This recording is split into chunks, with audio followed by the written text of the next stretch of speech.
ATA for arguing back when my parents were disappointed I didn't name my daughter after my late aunt?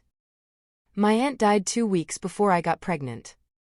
When I announced the expectations were on me to name my daughter Elizabeth after my aunt if she were a daughter.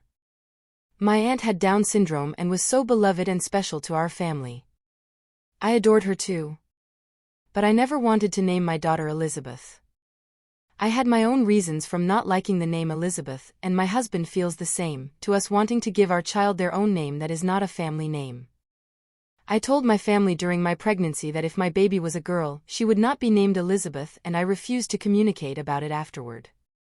My daughter was born 3 weeks ago and my family were furious when we announced her name and it wasn't Elizabeth.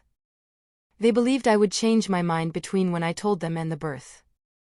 Mostly due to the fact I was aware they didn't approve. They came over on Saturday and told me I was wrong and asked how Elizabeth would feel if she knew I hadn't wanted to name my daughter after her. They told me it was an unkind thing to do and that my daughter would have been blessed to be named after her special great-aunt.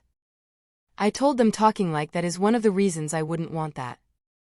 I said my daughter deserves her own name and not one where she will always be told she should feel blessed or grateful to be named after my aunt. They told me I was being ridiculous and I was making excuses. I told them they were right and I didn't need to make any to them because it was none of their business.